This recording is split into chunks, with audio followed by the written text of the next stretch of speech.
पलायन बिहार की एक बड़ी समस्या है और इसकी सबसे बड़ी वजह है बिहार में उद्योगों की कमी। सरकार ने अगले 5 साल में 1 करोड़ रोजगार का लक्ष्य रखा है, लेकिन जिस अनुपात में उद्योग विभाग को बजट आवंटन किया गया है उससे इस मुहिम पर सवाल उठ रहे हैं।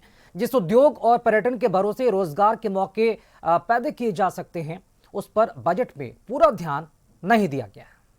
फरवरी को बिहार विधानसभा में बजट पेश हुआ। पिछले साल की तुलना में बजट के आकार में इजाफा हुआ। शिक्षा, स्वास्थ्य, ग्रामीण विकास जैसे क्षेत्रों में खासा आवंटन हुआ है, लेकिन कई ऐसे क्षेत्र हैं जिनके आवंटन पर कैंची चल गई है। इनमें प्रमुख है पर्यटन और उद्योग।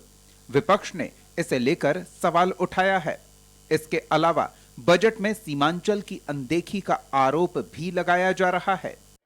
बजट में जो राशि दी गई है, खास करके उद्योग में मात्र 3000 करोड़ बजट पूरे बिहार में उद्योग में दिया गया है। उद्योग मंत्री माननीय दिलीप कुमार जायसवाल जी जो किशनगंज से हैं, सीमांचल से हैं, सीमांचल की बदहाली, सीमांचल का पलायन, सीमांचल में कोई उद्योग नहीं लगना, ये बड़ी ही दुखद स्थिति है। आज तक उस तरह का कोई उद्योग सीमांचल में नहीं लगा। 3000 करोड़ में आप क्या उद्योग लगाएंगे सीमांचल में?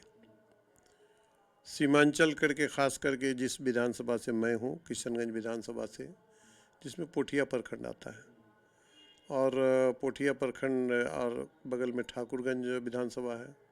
ठाकुरगंज प्रखंड और पोठिया प्रखंड में अनानास की खेती बृहद पैमाने पर होता है, और वो अनानास किसान 10 रुपया 20 रुपया में बेचने के लिए मजबूर हो जाता है। कारण है कि उद्योग नहीं है।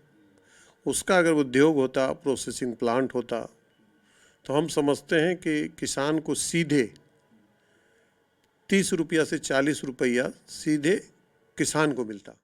3,47,589 करोड़ के बजट में उद्योग विभाग का बजट सिर्फ 3,374 करोड़ 84 लाख रुपए है, यानी कुल बजट का महज 1%। हालांकि ये पिछले बजट के मुकाबले 1400 करोड़ रुपए ज्यादा है, लेकिन उन चीजों का ही जिक्र नहीं है जिसकी बात सरकार अक्सर करती है। बजट में फूड प्रोसेसिंग यूनिट का जिक्र तक नहीं है। पर्यटन विभाग के बजट पर भी सरकार ने कैंची चलाई है। विभाग ने योजना आकार में कटौती की है। 2025-26 में पर्यटन विभाग को 1100 करोड़ रुपए आवंटित किए गए थे, जिसे 2026-27 में घटाकर 599 करोड़ रुपए कर दिए गए। हालांकि सरकार के मंत्री दूसरी योजनाओं का जिक्र कर इसे अच्छा बता रहे हैं। 30 लाख का अधिक बजट पेश हुआ है इस बार, और ये बजट बिहार को बहुत आगे ले जाएगा। ये बिहार का विकास इस बजट से होना है, इसलिए गांव गरीब किसानों के लिए ये बहुत अच्छा बजट है, समावेशी बजट है और मध्यम वर्ग को राहत पहुंचाने वाला बजट। एक आखिरी सवाल है, पर्यटन विभाग के आप मंत्री हैं, पर्यटन को लेकर क्या कुछ मिला इसमें? पर्यटन विभाग को भी इससे बड़ी राहत मिली है और पर्यटन में और तेज गति से काम होगा। गरीबों के लिए, गाँव के लिए, बिहार के विकास के लिए, तरक्की के लिए काम करने का उन्होंने बजट लाया है, और बहुत ये बजट प्रशंसनीय है, बहुत ये बजट शानदार है, जानदार है। राज्य के चौमुखी विकास का बजट है, और हमारा जो ग्रामीण विकास विभाग है जिसके जरिए ग्रामीणों के उनकी समस्या का हल करते हैं, और राज्य के ग्रामीणों का, खास करके गरीब लोगों का बहुत भरोसा है ग्रामीण विकास विभाग पर। तो उस भरोसे पर कायम रहने के लिए भी हमारे मुख्यमंत्री और बिहार के हमारे वित्त मंत्री जी ने ध्यान रखा है। बिहार ने पिछले कई सालों से विकास की ऊंची दर को बनाए रखा, और बजट में लोक लुभावन घोषणा की जगह आमदनी और खर्च में संतुलन बनाने की कोशिश की गई। लेकिन उद्योग, कल कारखाने और पर्यटन पर उतना ध्यान नहीं दिया गया जितनी उम्मीद थी।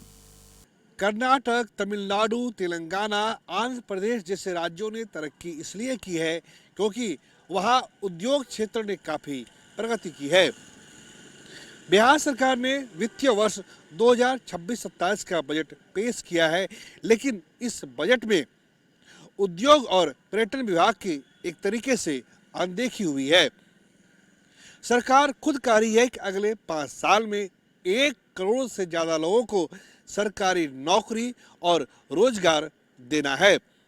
ऐसे में सवाल ये उठता है कि अगर उद्योग विभाग की अनदेखी हुई है तो 1 करोड़ के लक्ष्य को कैसे पूरा किया जा सकता है। कैमरा पर्सन प्रदीप के साथ प्रीतम कुमार, कशिश न्यूज, पटना।